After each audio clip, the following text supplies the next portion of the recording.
Okay. Yeah, like if you look in here in my Dropbox, I have all my old code for every any class period. So you can on you have to put in a forward. Oh yeah, I did this in here. I have a serial right here. Hi everybody, I am Kristen. I am the Education Director at Robolink. So we know that kids have a lot of problems remembering throttle, pitch, yaw, and roll. And unfortunately, if you are flying a co-drone and you don't remember, then your co-drone will probably crash. And that's not good for anybody involved. So we're going to teach you an activity that we use for our co-drone classes. And as you can see, it is an obstacle course. We are all about competitions and fun physical activities here that don't necessarily need a computer. So in case you need a review, these are the 4 flight commands. So positive throttle is up. Sorry. Negative throttle, that means your drone is going down. A positive yaw, your drone is turning right. And a negative yaw means your drone is turning left. Positive pitch, your drone is going to tilt and go forward. And a negative pitch, your drone is going to tilt and go backwards. And then finally, positive roll, your drone is moving right. And a negative roll, your drone is going to move to the left. So, thank you. And here to help me today is my lovely assistant, Husab. Hi. So, what we're going to do, we have an entire obstacle course set up. I don't know if you can see all of this. But what we're going to do is have Husab start at our small shelf. And he is going to need to navigate through this obstacle course to get to his bike. So I will be guiding him through this obstacle course, but Husab. Yep. You need to have your eyes closed. Okay. I just take my glasses. And close them. Close my Okay. So if you're doing this in your classroom, what you can do is you can get a bunch of the kind of sleep masks. Like I know if you're ever on a red-eye flight, you basically get them with your ticket.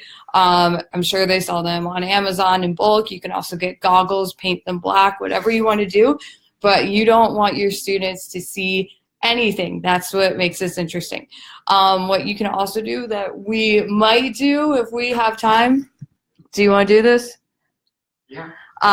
We can also change the speeds that we're going to have them going. So, again, here are the directions. Husab, are you ready? Yeah. Okay. So,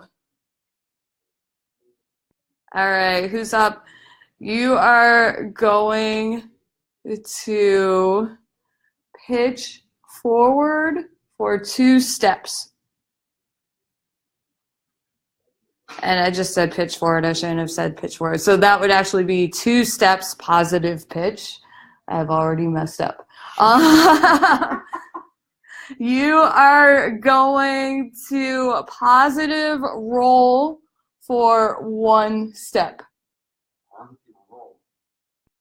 Nice. Okay. You are going to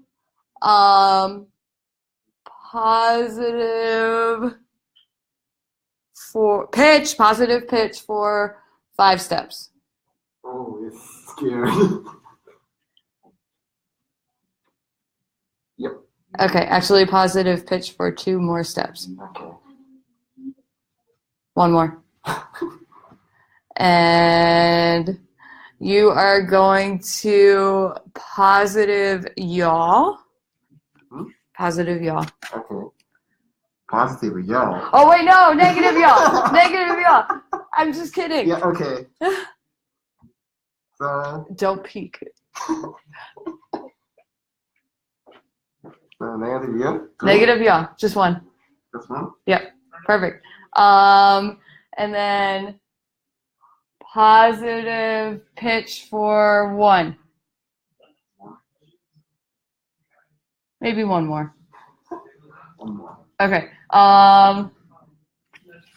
and this is it's really important to know your right from your left.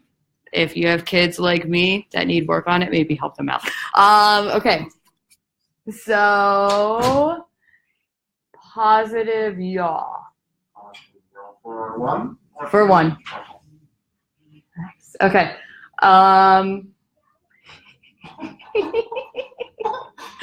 Okay.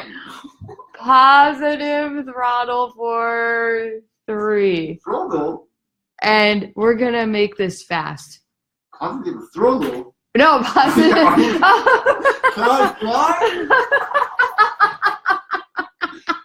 Positive pitch. Okay. Positive pitch for 3. Quickly. Quickly. 1, 2, 3. Oh, that was no fun. Okay. Yeah. Okay. No, negative yaw for 1. Negative here. And then positive pitch for 2. Okay. Okay. And then yaw, positive yaw. Mm-hmm. And then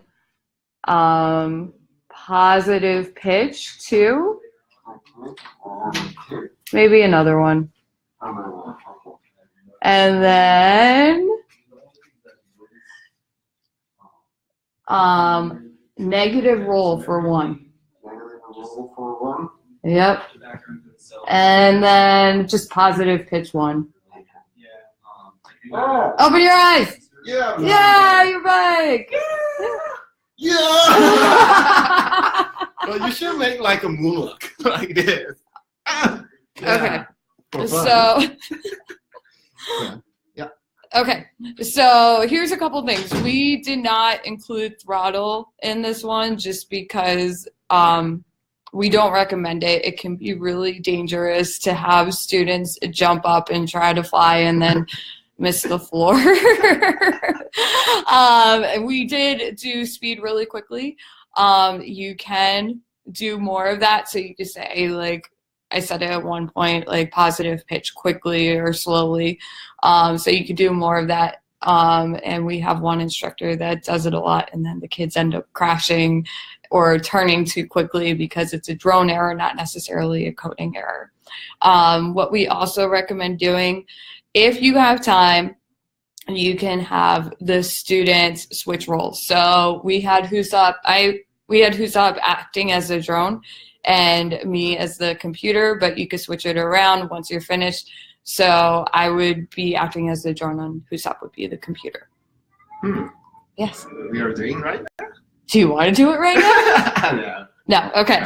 So that's an activity that you can use in your classroom. For obstacles, we use just really random stuff, whatever we had laying around. What is important is to have a beginning point. This was our beginning point and an end point. Yes. It's just so kind of students know what they're shooting for a little bit. And again, make sure it's nothing that will cause too many injuries, just in case you don't have a first aid kit on hand in class. Anything? Nothing. I think you should know the value of the roll, like a pitch, throttle, yaw, and yawing. Yeah. And you should make cool stuff with your drones, I think. Yeah. And then again, make sure that you have this on the board just so the students that are acting as computers have something to refer to and they don't send a kid crashing into a desk or a wall. Or people. Yeah. So and that is always a problem. Don't have to crash into people. All right. So that is it for this week's webinar. If you have any questions, definitely leave a Facebook comment. And otherwise, we will see you next week. Yeah. Bye. Thanks for watching. Thanks for watching.